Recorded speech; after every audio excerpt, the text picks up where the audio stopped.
Bueno, el tema, pues vamos a tratar de hacerlo, como les decía, pues digamos lo más eh, entendible posible. Eh, Vamos a abordar un poco el tema de sociedades fiduciarias en Colombia, la importancia que tiene este negocio en Colombia, sobre todo cuando hablamos de fiducia inmobiliaria. Eh, Ustedes saben que hoy el sector fiduciario pues, es bien importante cuando se habla del manejo de recursos públicos, sobre todo. Recordemos que nuestro Plan Nacional de Desarrollo tiene innumerables cláusulas, estipulaciones, artículos que mandan a que todos los recursos se administren a través de fiduciarias y que esos recursos pues van a estar destinados al desarrollo de algunas actividades y con lo que llamamos en el sector, y pues nos vamos a ir familiarizando con algunos términos: contrataciones derivadas. Contratación derivada entendemos en el sector como esos contratos que suscriben los patrimonios autónomos que creamos en desarrollo de los contratos de fiducia mercantil. Y esos patrimonios autónomos que ahorita contamos un poquito sobre esta figura que se crea a partir de la constitución de un contrato de la celebración de un contrato de fiducia mercantil, pues digamos que tiene esa virtuosidad de poder contratar con terceros y pues ejecutar algunos presupuestos. Súper importante entender que los recursos o activos que se administran a través de el sector fiduciario colombiano equivalen al 57% del Producto Interno Bruto.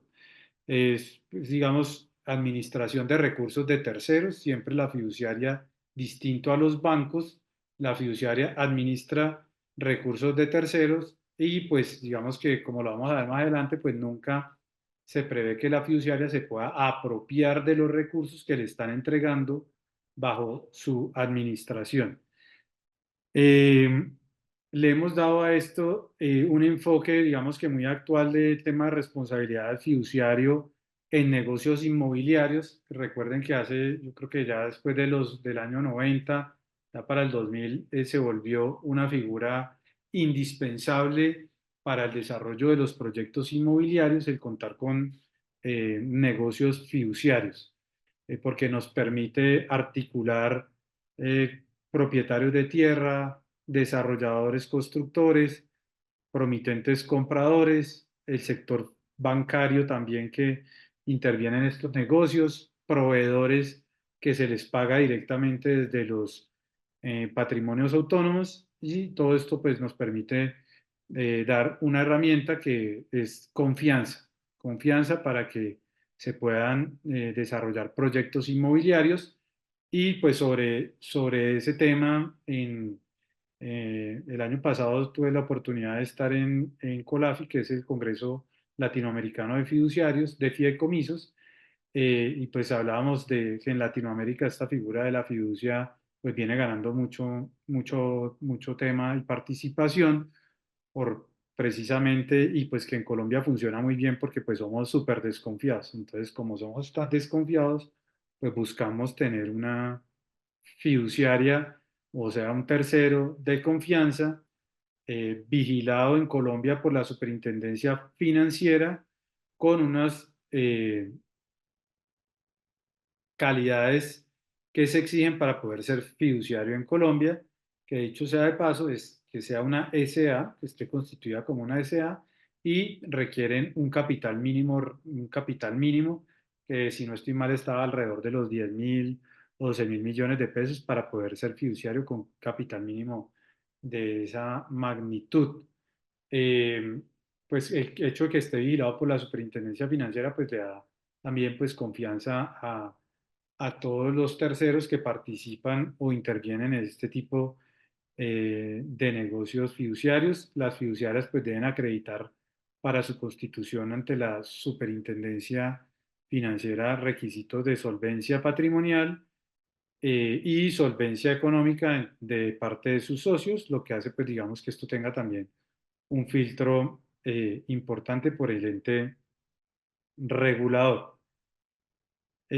Acá, digamos que para familiarizarnos un poco con este concepto de fiducia mercantil, siempre lo hablamos como un esquema triangular donde interviene una persona que se llama fideicomitente, fiduciante o fideicomitente que transfiere uno o más bienes a una fiduciaria para que con ellos se conforme un concepto que es el de patrimonio autónomo.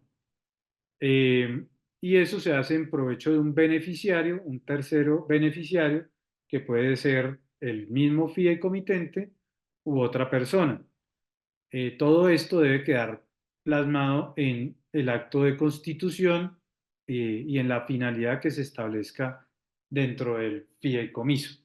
Por tanto, en estos temas decimos que es una frase que pues, venimos acuñando nosotros en nuestros cafés fiduciarios, cordialmente invitados todos los jueves, colgamos en nuestra página en YouTube y en Spotify nuestros cafés fiduciarios, que es un espacio donde semanalmente compartimos algo acerca del negocio fiduciario y otros tipos de negocios que tienen que ver con este sector fiduciario.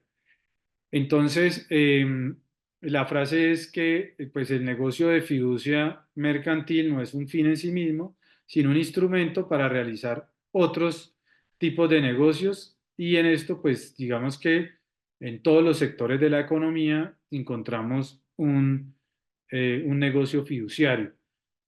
Cuando uno sale de viaje y paga el peaje, si coges el desprendible que te dan, dice fideicomiso tal, que es el que recauda los recursos el que hace el recaudo de los recursos de los peajes. También en temas de garantías se utiliza mucho todo el tema de negocios fiduciarios, administración y fuente de pagos como una de las herramientas para lograr un apalancamiento. Entonces siempre esquema triangular y a través de esa transferencia de bienes que hacemos a la fiduciaria, ella no los lleva para su propio patrimonio, que es un concepto súper importante de tenerlo en cuenta y es que yo siempre lo trato de explicar con los atributos de la personalidad, como aquí hay puros colegas, entienden cuáles eran los atributos de la personalidad y dentro de ellos estaba el patrimonio y que todas las personas tenían un patrimonio, pero aquí se rompe un poquito ese esquema cuando hablamos de fiduciarias, porque las fiduciarias pueden tener varios patrimonios autónomos y que van a estar afectados a una finalidad que es la que se debe establecer en el contrato de fiducia mercantil. Y por eso, pues hay un poco de personajes que estamos como en el gremio de las fiduciarias, que hablamos de estructuración de negocios fiduciarios, que es básicamente establecer con claridad esas reglas, ese mandadito que debe hacer la fiduciaria con los bienes que le estamos entregando para que sirva como de árbitro de relaciones jurídicas, como la que vamos a ver especialmente el día de hoy, que es la fiducia inmobiliaria. Eh, entonces, digamos que ese es uno de nuestros conceptos básicos, el de patrimonio autónomo, siempre nos lo vamos a encontrar, fideicomiso o patrimonio autónomo. En otros países latinoamericanos le llaman es más ley de fideicomisos, no hablan tanto de patrimonio autónomo.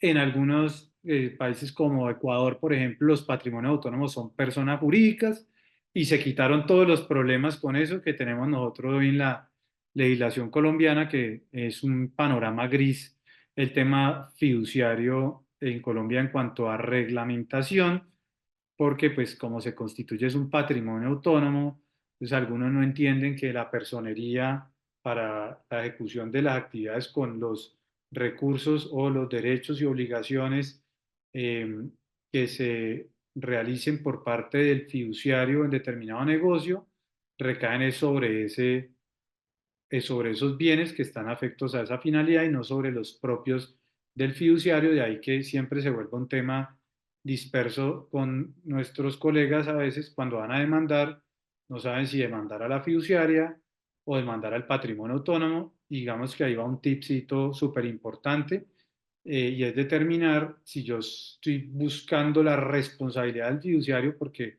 obró de manera indebida, o si yo estoy buscando que el patrimonio autónomo sea el que me responda por que se celebró un contrato y este es el que tiene que entrar a responder porque no lo honró, no lo cumplió en debida forma. Entonces, a veces confluyen las dos cosas, ¿no? El patrimonio autónomo no obró en debida forma, no dio cumplimiento a unas obligaciones contractuales, a la fiduciaria como vocera del patrimonio autónomo, y a veces vemos que la fiduciaria de pronto, como administrador de ese patrimonio autónomo, porque aquí nos metemos en el régimen de administradores, pues no cumplió con sus deberes como fiduciario, que los vamos a entender un poquito más adelante.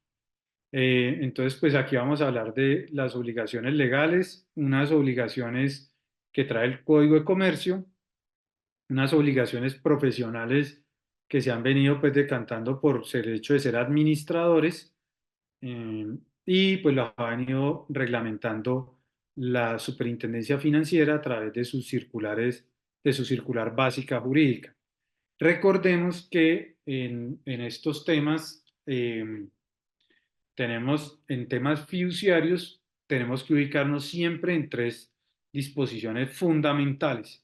Para todo lo que necesitemos, los tres textos que vamos a consultar siempre son el Código de Comercio, que es donde está nuestra parte de fiducia mercantil, el Estatuto Orgánico del Sistema Financiero, es donde está todo el régimen de las fiduciarias, y hay algunas disposiciones en materia contractual, y pues en los contratos de fiducia mercantil. ¿Qué dicen esos contratos de fiducia mercantil? Porque volvamos a recordar, pues cuando hacemos contratos, los contratos en ley para las partes, entonces pues tienen que quedarnos bien redactados, y ahí es cuando nosotros los abogados que hacemos contratos, pues decimos que nos damos nuestro momento como legisladores, entonces siempre criticamos las normas y a veces nuestros contratos quedan con ambigüedades, además que eh, pues en esto pues hemos tenido la oportunidad de participar en muchísimos tipos de contratos, que como decimos en nuestras tertulias con nuestros abogados, es la prueba ácida de un contrato es cuando hay un siniestro, cuando hay un incumplimiento, ahí es donde nos damos cuenta si eso sí nos quedó bien armadito o no. Mientras tanto, mientras todo esté en felicidad, pues no nos vamos a dar cuenta si nuestro contrato quedó bien hechecito o no, que es cuando lo sometemos como a la lupa de lo que va a pasar en este tipo de contratos y de negocios. Entonces, obligaciones legales, las que nos vienen un poco del Código de Comercio, para las fiduciarias, eh, diligencia, el deber de diligencia de la fiduciaria, pues digamos que es tan ancho como uno lo quiera ver, y al último de esta tertulia pues vamos a entrarnos un poquito en lo que han sido los últimos fallos en materia fiduciaria donde han resultado condenadas las fiduciarias porque le han dicho, oiga, usted sí no estuvo tan diligente. También se han roto esquemas de las obligaciones de medio y no de resultado que trae nuestro Código de Comercio y algunas normas. Los fiduciarios, que yo pues estoy de este lado del gremio un poco, pues decíamos, la obligación de medio y no de resultado, es decir, que nos aceptan la mediocridad promedio, pero pues finalmente ese tema de obligación de medio pues tiene unas connotaciones bien importantes que ustedes las han podido evaluar cuando están en temas de administradores de sociedades, y es que pues mostrar diligencia también tiene sus particularidades y sus retos desde el punto de vista profesional, y en algunas sentencias nos han invertido la carga de la prueba, igual a las fiduciarias le han dicho, venga, pruebe que usted fue diligente, pruebe que usted fue diligente. Y entonces ahí es donde nos quedamos un poco, en algunos casos, sin argumentos para decir que fuimos diligentes o no. Y ahí, pues, como digo yo, le cabe a eso siempre un tren de lado al tema de la diligencia. Separación patrimonial de otros negocios fiduciarios, lo que parecería eh, muy sencillo de manejar y organizar, pues en la práctica Ya se han presentado casos donde la fiduciaria se ha enredado. Les voy a poner un caso de libranzas, por ejemplo. Las fiduciarias y otro tipcito de fiduciario y es que nos cuesta trabajo entenderlo a los que no están en el día a día de este negocio y es que por regla general los patrimonios autónomos, las fiduciarias como voceras de los patrimonios autónomos tienen un mismo número de identificación tributaria, o sea, un mismo NIT para todos los patrimonios autónomos, lo cual digamos que reviste unas situaciones desde el punto de vista práctico complejas que han generado que estos temas de separación patrimonial no sean tan sencillos como decirlo acá. En esta cajita ponga los recursos que le aportó el fideicomitente A, en esta cajita ponga los del fideicomitente B para el patrimonio autónomo B, y así sucesivamente, sino que a veces se nos enreda un poquito el tema. Por ejemplo, en libranzas, en alguna oportunidad, nos consignaron unos recursos, la fiduciaria como vocera del fideicomiso abrió una cuenta de ahorros. Cuando abrieron la cuenta de ahorros pusieron pues el NIT de las fiduciarias y después hicimos otro fideicomiso en la misma entidad financiera, la abrieron en el mismo banco, el fideicomiso abrió una cuenta bancaria y esa cuenta bancaria pues quedó con el mismo NIT, pero la denominación, porque en patrimonio autónomo no hablamos de nombre, porque el nombre es un atributo de la personalidad, sino que les tenemos es una denominación.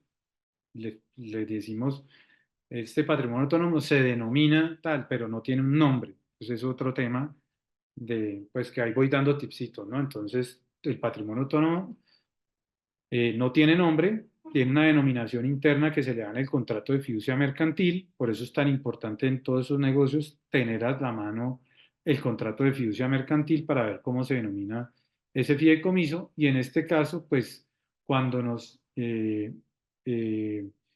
hicieron las consignaciones, nos consignaron, pusieron allá en tesorería el NIT del patrimonio autónomo, pero no era para el patrimonio autónomo A, sino que era para el patrimonio autónomo B, entró a la A y el fideicomitente al otro día pidió, el fideicomitente de la A pidió que le giraran esos recursos que habían entrado ahí por obra y gracia del Espíritu Santo y esos recursos pues se destinaron a otra actividad y se mezclaron, pues digamos que eran del patrimonio B y se giraron al cliente A.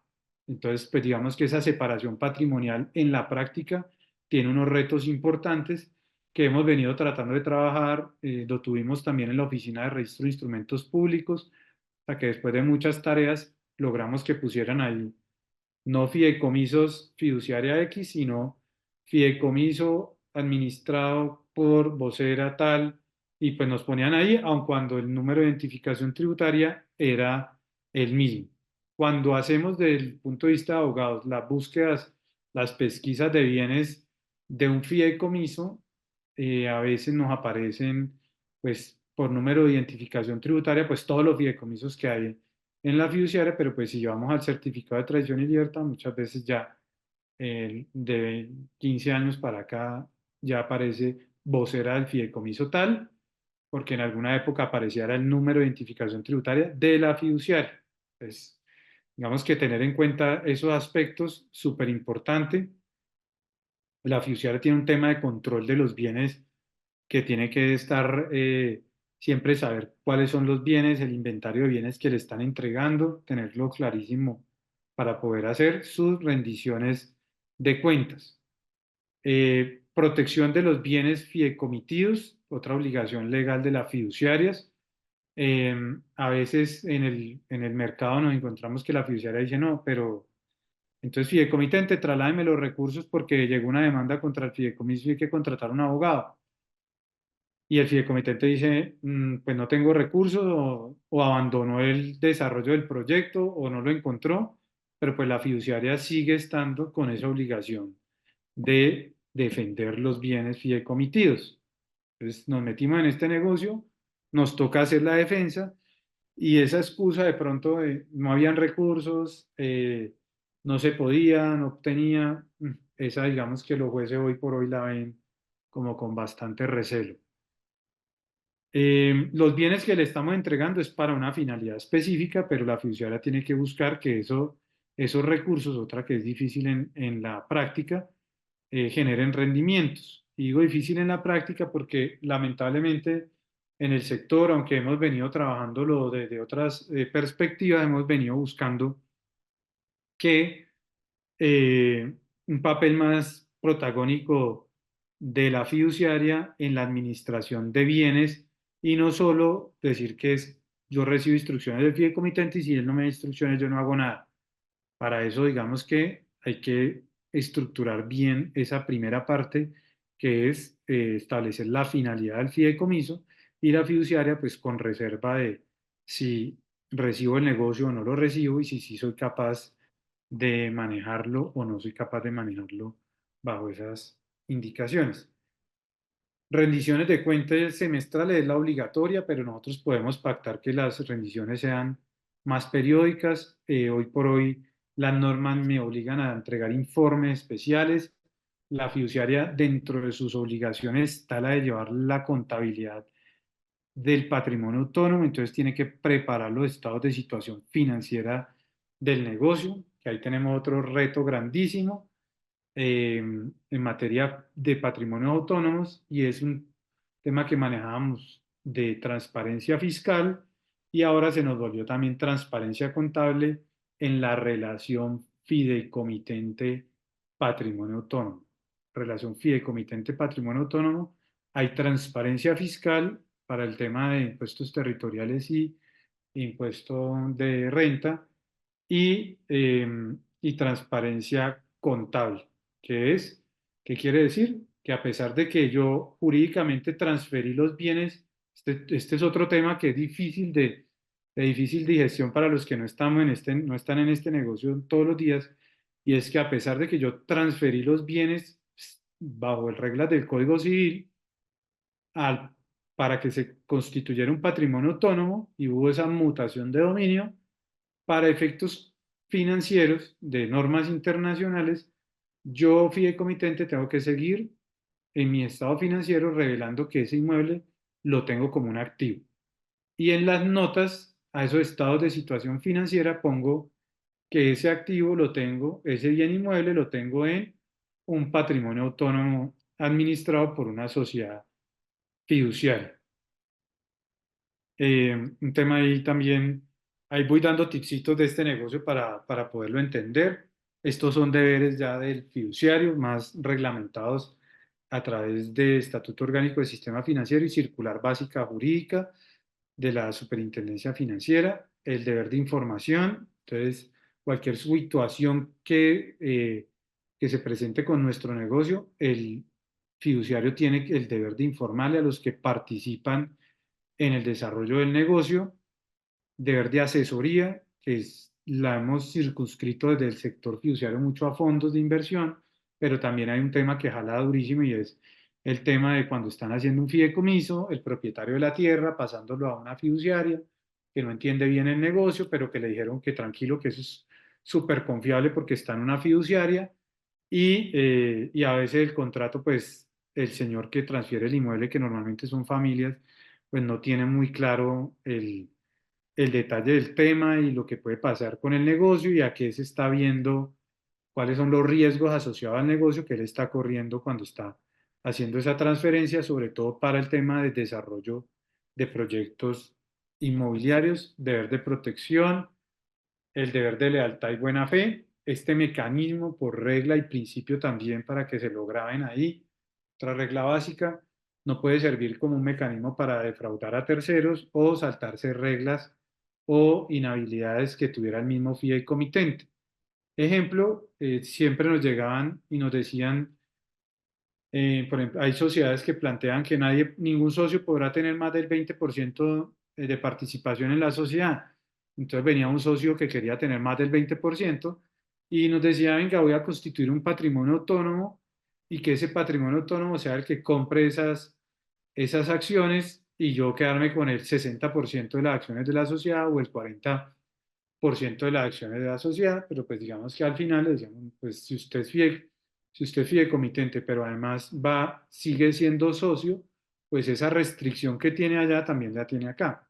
Tema importante que la fiduciaria tiene que entender un poquito de qué se trata, cómo y por qué me están utilizando en este vehículo y para qué están utilizando estos vehículos. El deber de diligencia, profesionalidad y especialidad, este es donde más duro nos dan a las fiduciarias porque pues eh, lo que les decía al principio, el deber de diligencia es demuéstrame que usted fue diligente, porque ya me voltean el tema y es, no pruebe demandante que la fiduciaria no fue diligente, sino, ¿sabe qué fiduciario? Usted pruébeme que fue diligente.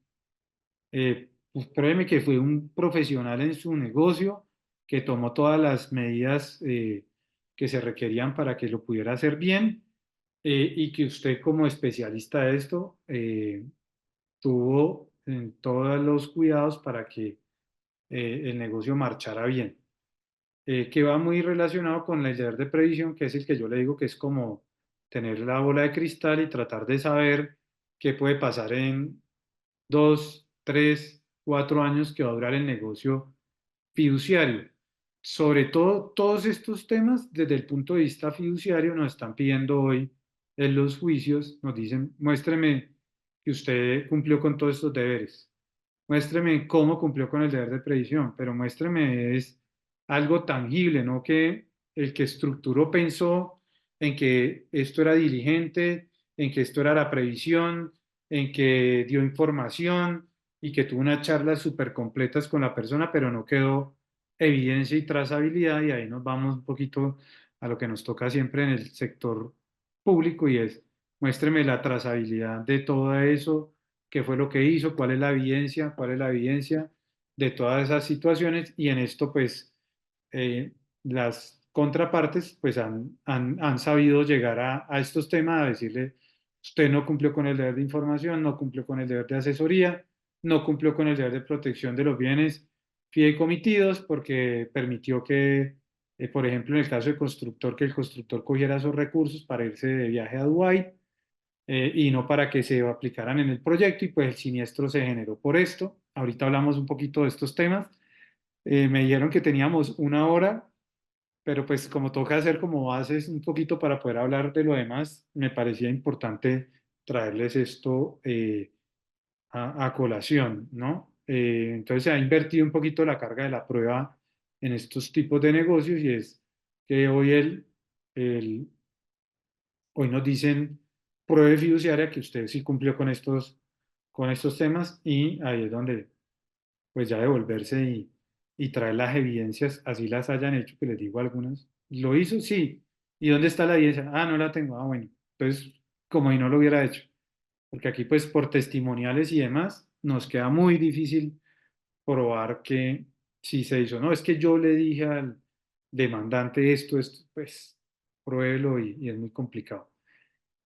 Estas son las tipologías de contratos de fiducia más frecuentes, la fiducia de administración, la fiducia inmobiliaria, que es la que hoy nos ocupa para ver un tema de responsabilidad del fiduciario, fiducia en garantía, que hoy, digamos, es muy importante porque también en ley de garantías mobiliarias nos reciben estas fiducias en garantía, así versen sobre bienes o su activo sea un inmueble, nos sirve como garantía mobiliaria y nos da, pues digamos que esas connotaciones que tiene la ley, como la exclusión en caso de que haya una liquidación judicial de la compañía, pelea de todos los días con la super y bueno, pero pues, digamos que esos son unos temas importantísimos, el de fiducia en garantía, fiducia de administración y fuente de pago, que es una modalidad de fiducia en garantía que utilizamos mucho, sobre todo para temas de reactivación económica y estamos trabajando negocios para pasar bienes eh, para que las empresas a través de patrimonio autónomos administren inventarios y era un negocio que hacía hace 20 años y se entró en desuso. El fideicomiso o patrimonio autónomo sea el dueño de los inventarios y lleve todo el control de salida de inventarios, venta, facturación, recaudos y distribución y pago para eh, acreedores o financiadores que están tan duros en estos tiempos de dificultades del sector, pues se ponen todos los días más duros para los temas de créditos y pues hay que darles herramientas. En fiducia inmobiliaria hablamos de tres subtipos de negocios: el subtipo de preventas, el de fiducia inmobiliaria de administración y pago y el subtipo de tesorería. Preventas, la fiduciaria solo va hasta que se cumplen las condiciones de liberación de recursos. Esta es una frase que vamos a utilizar mucho y es la CLR, que son las condiciones de liberación de recursos, que son un poco de requisitos que ahorita los vamos a ver, que debe establecerse en el contrato de fiducia mercantil para que la fiduciaria pueda disponer de esos recursos que le entregan los interesados en adquirir unidades inmobiliarias. Entonces, los CLR tienen que verificar que todo eso se hayan cumplido. Muchos de los fallos que hay en contra de la fiduciaria es porque se pusieron a verificar punto a punto esas condiciones de liberación de recursos y resulta que alguna no estaba cumplida o estaba cumplida de manera tardía, lo cual es lo mismo que estar incumplida, ¿sí? Al momento de que al momento en el que la fiduciaria liberó los recursos. Es súper importante el tema de verificar las condiciones de liberación de recursos. En alguna fiduciaria le llaman mal llamado punto de equilibrio. Les digo mal llamado porque el tema de punto de equilibrio es un concepto netamente financiero y es una de las condiciones de liberación de recursos, pero no es la condición. O sea, es una de las condiciones, pero no es la condición. O sea, esa no descarta las demás. Por ejemplo, en un proyecto inmobiliario, bajo, dentro de las condiciones se pone que el inmueble se haya transferido a un patrimonio autónomo donde se va a desarrollar el proyecto o en la preventa simple que solo va hasta el cumplimiento de condiciones de liberación de recursos, hasta la CLR, eh, esté en cabeza del constructor desarrollador del proyecto.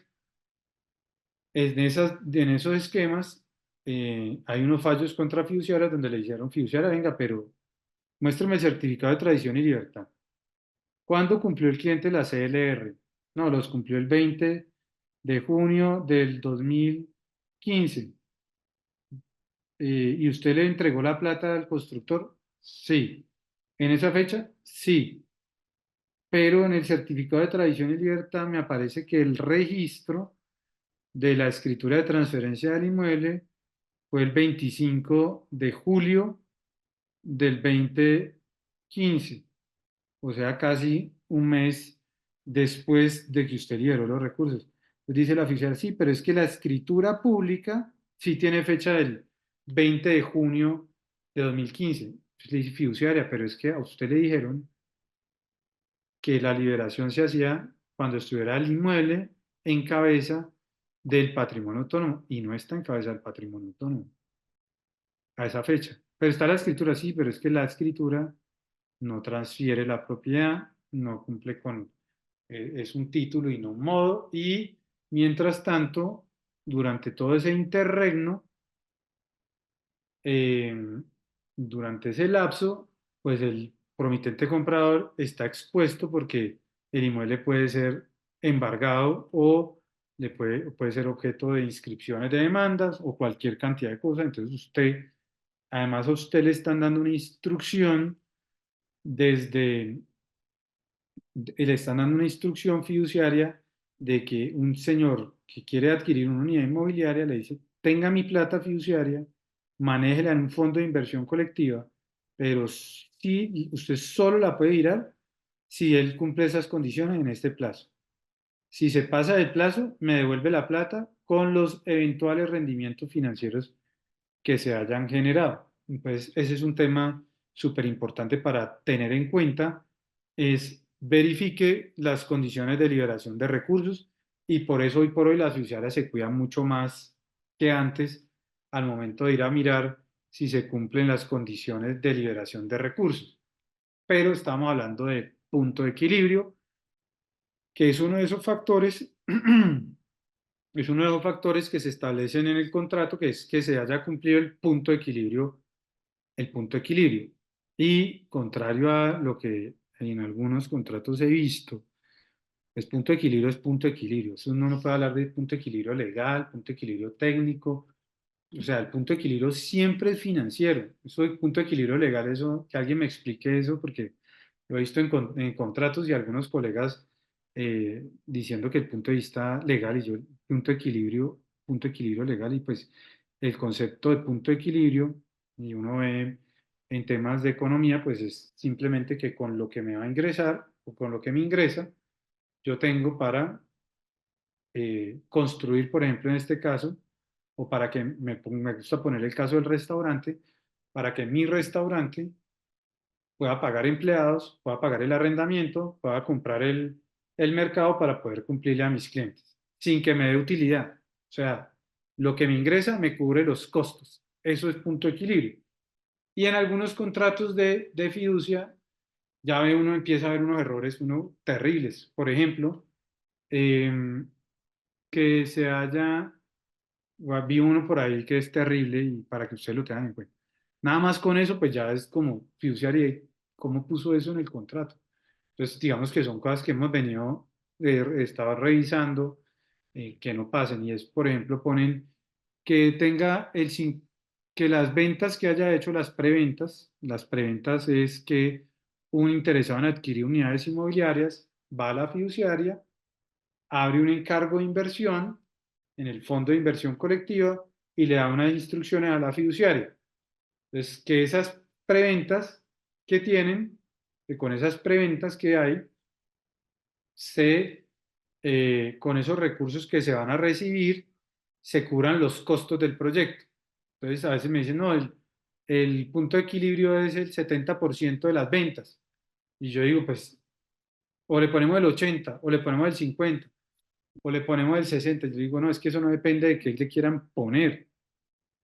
Le puede poner el 100, le puede poner el 20.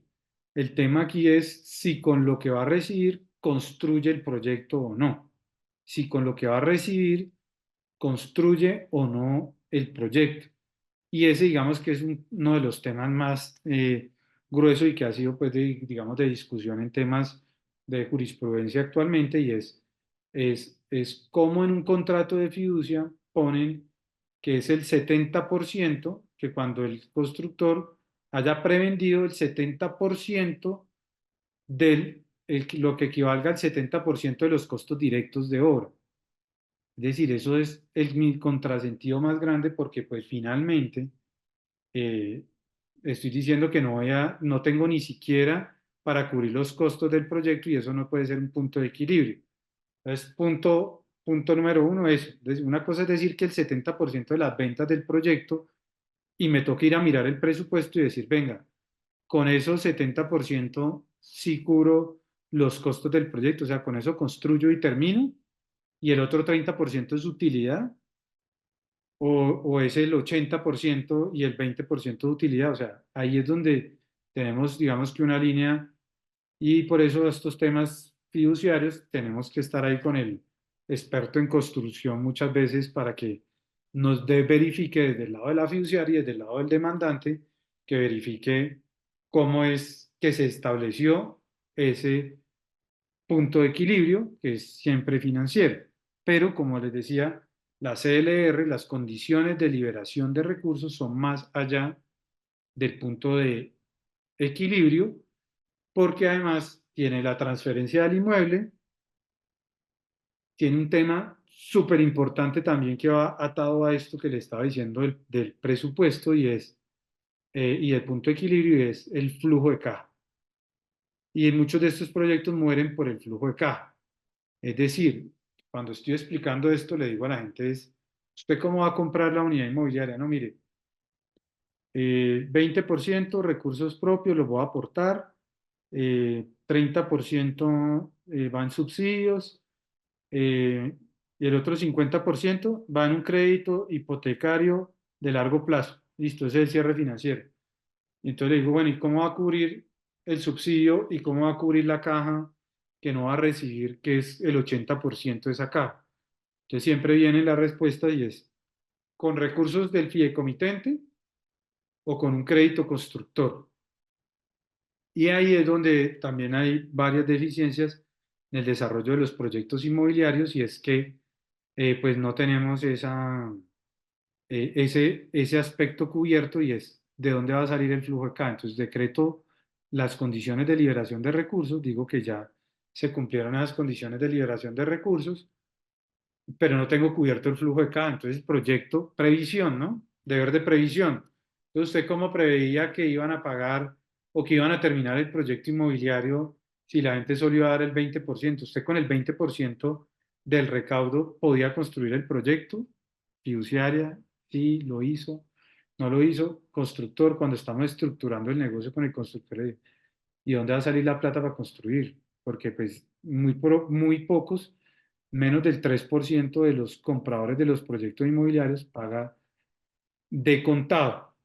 Y aquí hay otro tema que es dolorosísimo, pero le he estado diciendo a las fiduciarias que esto está en nuestra circular básica jurídica y es la definición. Yo aquí voy contándole un poquito lo que ha pasado en jurisprudencia, algunos tips. Nos dieron una hora apenas, entonces pues trato de ir rápido, pero pues dejándole algunas cosas como conceptos claros.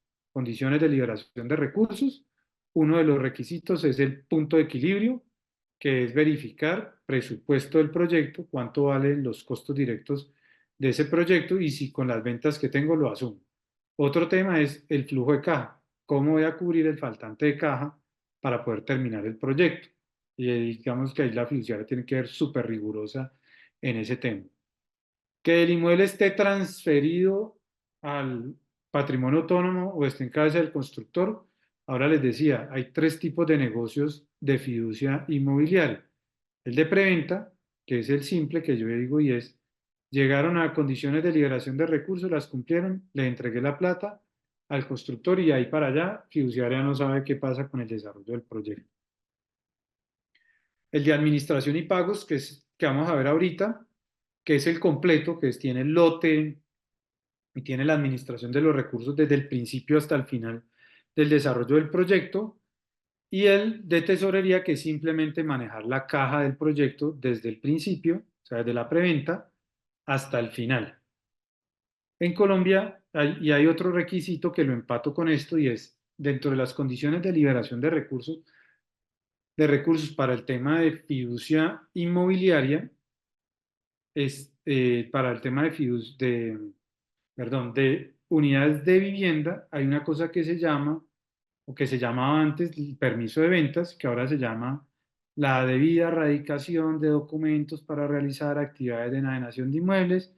En Bogotá ante la Secretaría de Hábitat, en otras ciudades Secretaría de Vivienda o en otras Secretarías de Planeación, pero yo tengo que inscribirme y registrar después mi proyecto para sacar esa debida erradicación de documentos para realizar actividades de enajenación de inmuebles. Ese es otro de las condiciones de liberación de recursos. Eso es otro de los CLRs que aparecen ahí.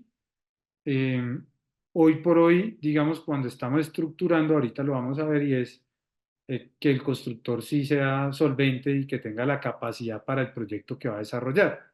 Es mucha de la jurisprudencia que hay hoy en Cortes y dice, venga, y el constructor fiduciaria tenía unos estados financieros que decía tenía un capital de 30 millones de pesos y unos activos de 30 millones de pesos y la sociedad estaba constituida hace 2 meses y usted le autorizó desarrollar, porque le autoriza desarrollar a través del esquema fiduciario, un proyecto inmobiliario que vale 100.000 millones de pesos. Entonces le dicen fiduciario, usted sí fue previsiva, usted sí fue profesional. Entonces, ahí es donde nos enredamos mucho a la hora de poder determinar eso. Y con base en esta disposición, que yo espero que ustedes ya la estén leyendo y la hayan leído, si encuentran aquí encontramos dos temas, le digo yo a las fiduciarias, delicados, ¿no? Porque aquí me están diciendo que el negocio de administración y pagos inmobiliarias del tipo inmobiliario, su tipo de administración y pagos, es el negocio fiduciario en virtud del cual se transfiere un inmueble a la sociedad fiduciaria, que también me pueden transferir otros bienes, pero aquí es donde está la frasecita compleja, para que administre el proyecto inmobiliario. y ese para que administre el proyecto inmobiliario es delicadísimo porque las fiduciarias, pues antes cogíamos esos contratos y hacíamos dos páginas. La fiduciaria no es administradora, no administra el proyecto inmobiliario, no es responsable del desarrollo del proyecto inmobiliario, no es responsable de las relaciones con terceros, no es responsable.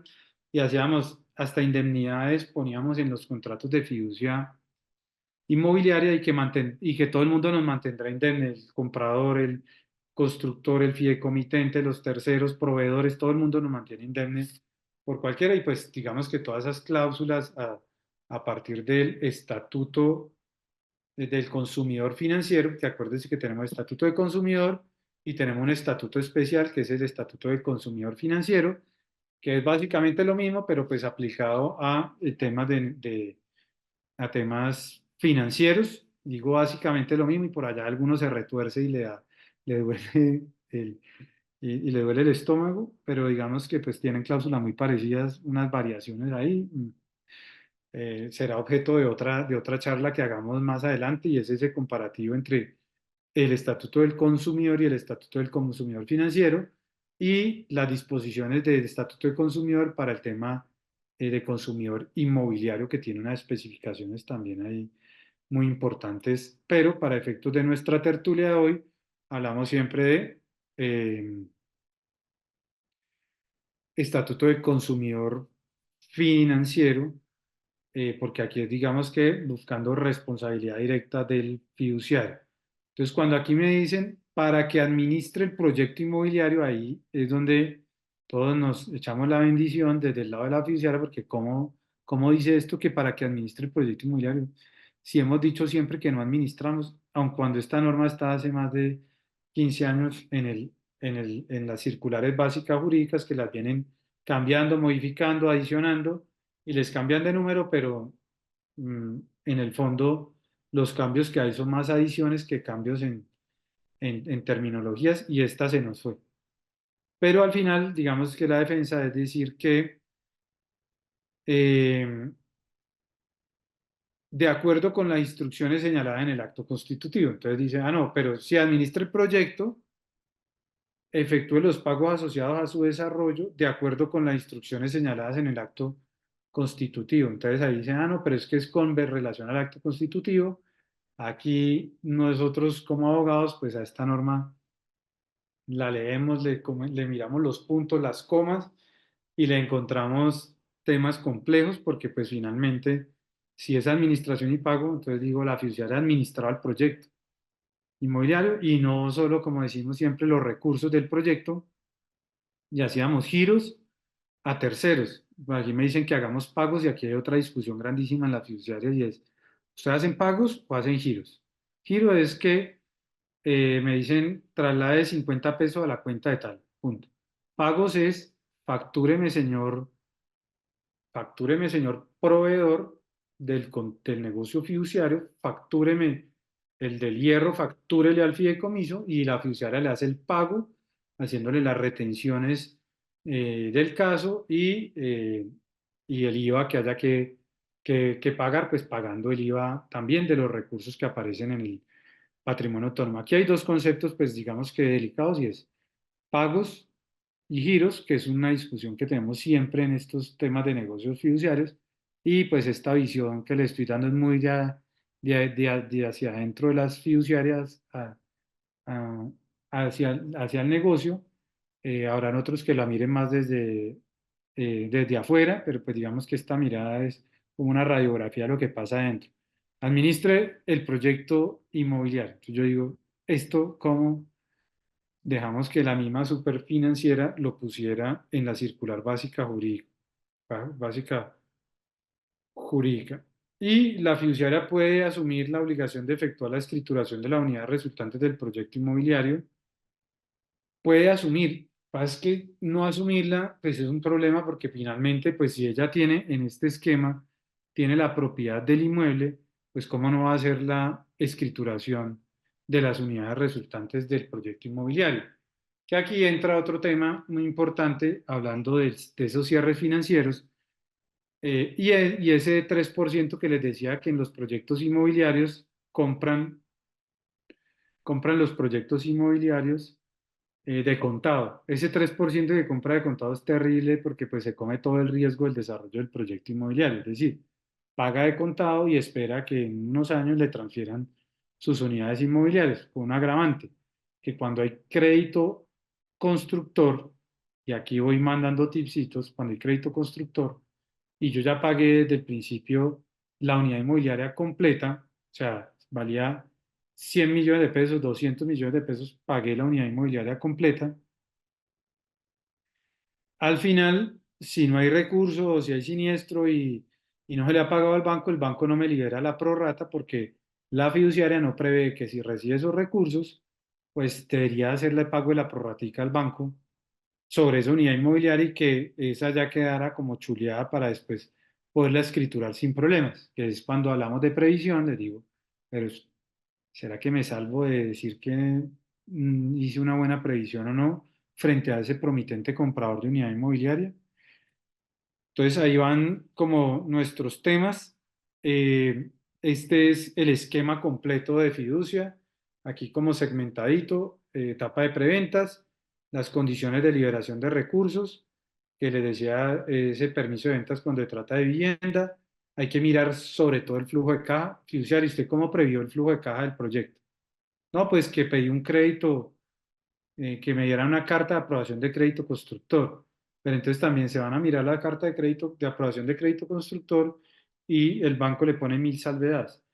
Yo, señor banco, me reservo el derecho de girar o no los recursos y además requiero que para poder girar esos recursos, el constructor, además de todo eso que pusieron en el contrato de fiducia mercantil, de condiciones de liberación de recursos, cumpla estas condiciones de liberación de recursos.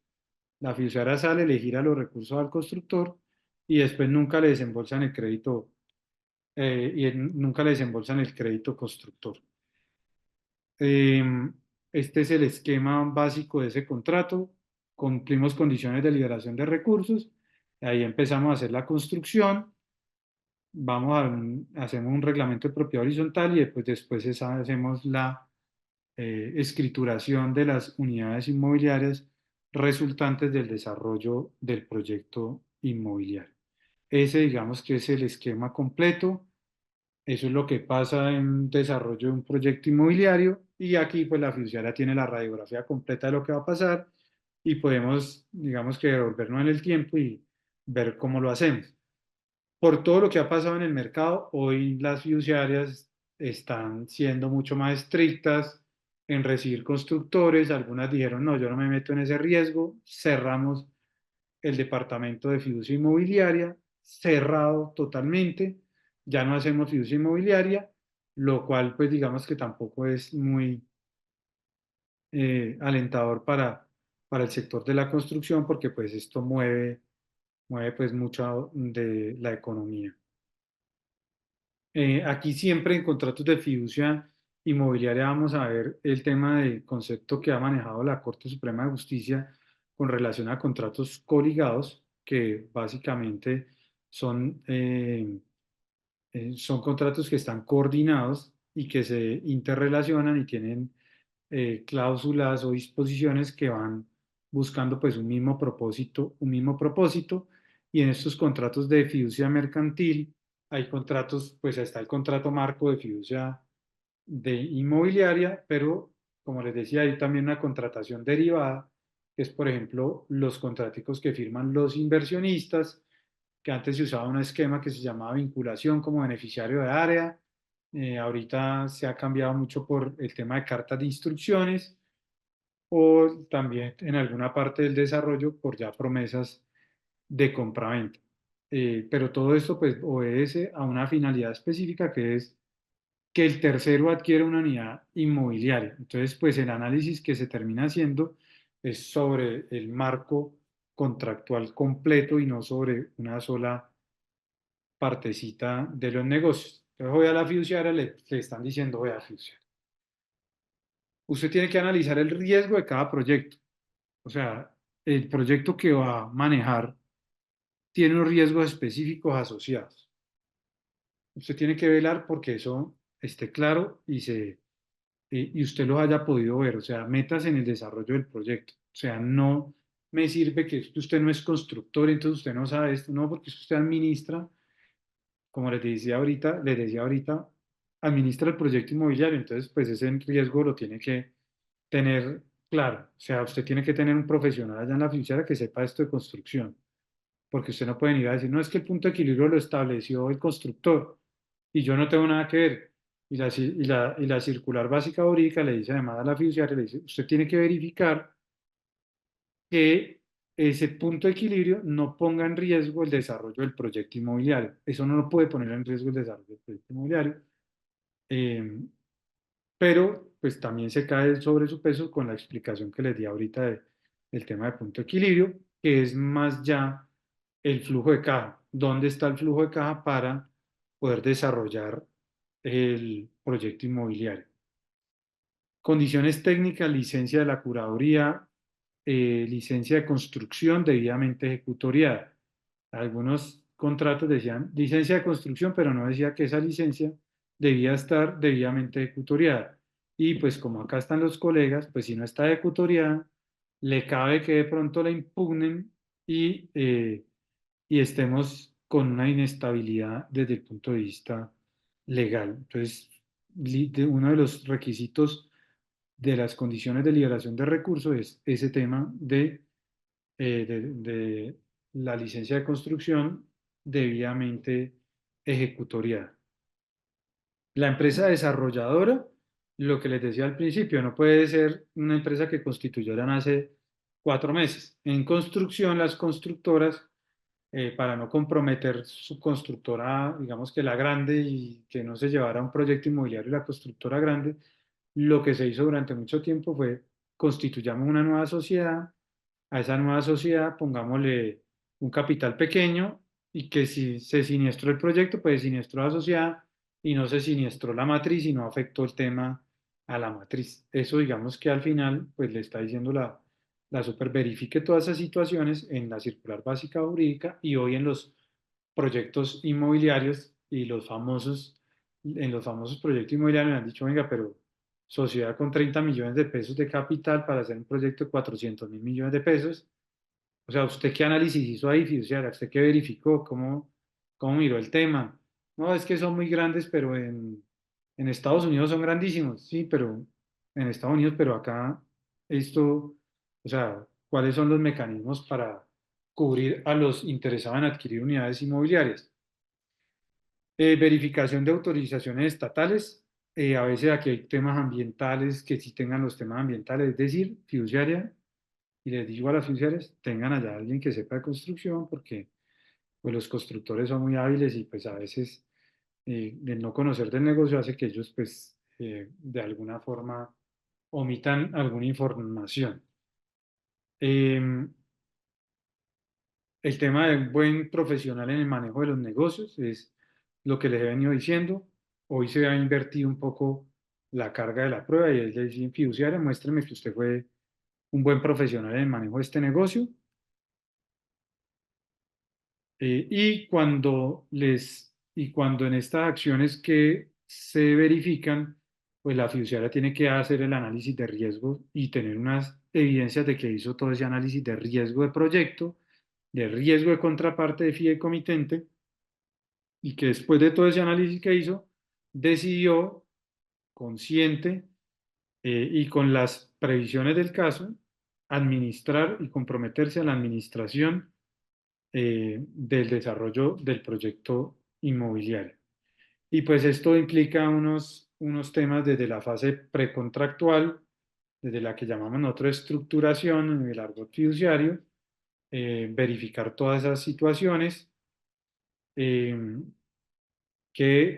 pues que esto no nos va a quedar a mitad del camino, la financiación del proyecto y todo ese cumplimiento de condiciones que es súper importante para eh, el manejo de estos negocios. Ya estamos entrando en el final de nuestra intervención. Quiero al final, de pronto, 5 minuticos, si tienen preguntas, o me las van escribiendo ahí en el chat para que las vamos absorbiendo. Si quieren, mejor me las van haciendo en el chat y si alguna necesito alguna ampliación, los invito a que me la hagan. Em, Acciones de protección de consumidor financiero ante Superintendencia Financiera de Colombia.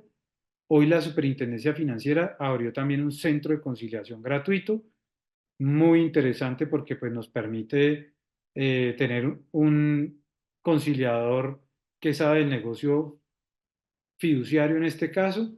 Entonces, pues facilita cualquier arreglo con las fiduciarias. Es muy difícil llegar a un acuerdo con las fiduciarias. Normalmente prefieren irse a pleitos, entonces es muy difícil llegar a un acuerdo, pero dentro de la jurisdicción de la Superintendencia Financiera, pues vienen demandas de consumidor financiero y ahí viene un término que ellos llaman de prescripción, se llama así en el Estatuto del Consumidor Financiero, que más lo conocemos como de caducidad y es a partir de qué momento puedo iniciar esa acción de protección de consumidor financiero ante la Superintendencia Financiera. Dice que es después de un año de que hayan ocurrido pues, los hechos materia de la reclamación, con lo cual pues digamos que ahí persisten en algunos casos y son continuados.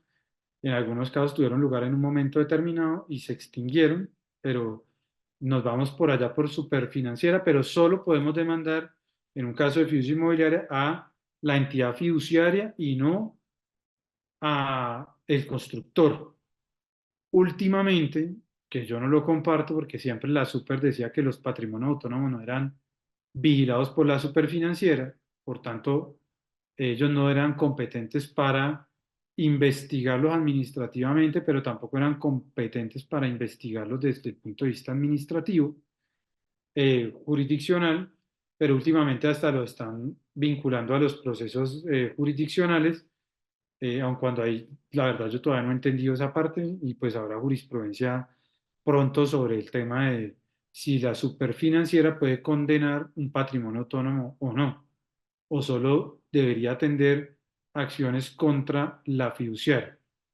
Y en eso, digamos que ya nos vamos para el otro lado de las declarativas, que es donde normalmente los abogados pues meten a la fiduciaria por el cumplimiento de deberes del fiduciario, pero también meten al patrimonio autónomo porque no les terminó escriturando las unidades inmobiliarias, pero también meten al constructor porque era el responsable del desarrollo del proyecto inmobiliario. Digamos que ahí es donde ya pues, se van por jurisdicción ordinaria a través de un proceso declarativo para que un juez diga si la fiduciaria sí fue responsable, si el patrimonio autónomo es responsable, si el constructor es responsable, eh, en determinado caso de siniestro de los proyectos.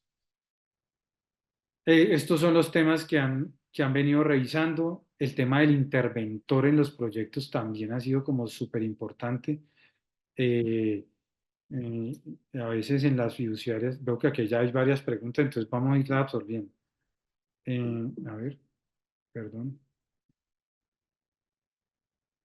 Juvenal Andrés Pérez. Contractuales y ejecución están empleadas las fiduciarias para mitigar el riesgo de una declaración de responsabilidad a su cargo.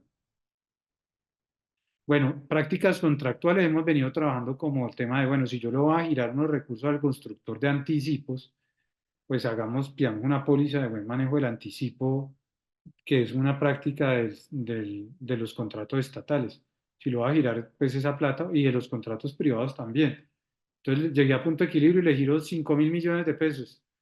Y él después viene y me dice, me tiene que traer y decirme en qué se los gastó, pero si no me dicen qué los gastó, yo corro un riesgo y yo lo que hago es un tema rotativo. Entonces, estamos manejando ese tema, estamos manejando también que los proveedores le facturen directamente al fideicomiso porque hay un proyecto muy grande que los proveedores le facturaban al constructor y después el constructor con esas facturas iba a la fiduciaria, le decía, fiduciaria, págueme, que mire que ya compré la ventanería, que ya compré el hierro. Entonces la fiduciaria le giraba, nunca le pagaban el de la ventanería, nunca le pagaban el del hierro y tienen a varios proveedorcitos ahí eh, enredados en este tipo de situaciones. Los tienen al borde de la insolvencia. O sea, ha sido un tema complejo hoy por hoy. Espéreme un segundo, yo miro. ¿Conoce alguna posibilidad de inversión colectiva diferente al crowdfunding que amplíe hoy? Esas se las quedo viendo para otra clase porque ese es otro tema súper interesante que no me viene mucho al caso, entonces prefiero como resolverlas de hoy, pero esa es súper interesante. De pronto vamos a hacer un café fiduciario sobre eso, eh, sobre temas de crowdfunding. Doctor Omar, sí, sí, doctor Omar, buenas noches. De acuerdo con indicaciones de nuestra secretaria de la Junta Directiva, la doctora Luisa Jiménez, y atendiendo que son diferentes las inquietudes, vamos a tomar nota de todas ellas, porque realmente es un tema muy, muy interesante y claramente es una muy nutrida asistencia de las que más hemos tenido en el colegio y realmente amerita continuar con el análisis académico de estos temas, porque realmente quedan muchas inquietudes. Por ejemplo, ¿por qué en Colombia, revisando la bibliografía relevante en materia de fiducia, son muy pocas las obras, muy pocos los desarrollos doctrinales? Entonces, realmente tenemos a partir de este espacio académico todo un espacio. Como les comentaba, en coordinación con la Secretaría de la Junta Directiva, vamos a tomar nota, atenta nota de cada una de las preguntas y estos espacios deben continuar. Entonces, doctor Omar, muchas gracias por su tiempo, por su disponibilidad. Por supuesto, también a nuestro presidente, el doctor Sebastián Salazar, que ha generado estos espacios. Detrás de ellos hay mucho trabajo, está el equipo de la administración, las piezas de publicidad, la convocatoria, la revisión de la junta directiva de los temas para que sean de agrado de nuestros colegiados. Entonces, pues que esta sea la primera tertulia de muchas que muy seguramente seguiremos trabajando, analizando y estudiando en un tema tan interesante y tan pertinente. Muchas gracias, doctor Omar. Bueno, no, muchísimas gracias a todos por la atención. En esto uno, pues nunca el tiempo es suficiente y espero haberles dejado algunas inquietudes ahí, un poco de preguntas súper interesantes y larguísimas de responder. Entiendo, eh, eh, pues con muchísimo gusto en otro momento nos ponemos a trabajar en los temas y como les decía, pues invitados también a nuestros cafés fiduciarios de los jueves. Los pueden ver por YouTube en diferido, 7 de la mañana normalmente. Eh, y muchas gracias pues a todos, el doctor David Silva y el Colegio de Abogados y pues los que estuvieron aquí escuchándonos el día de hoy en esta tertulia sobre responsabilidad del fiduciario. Muchas gracias a todos.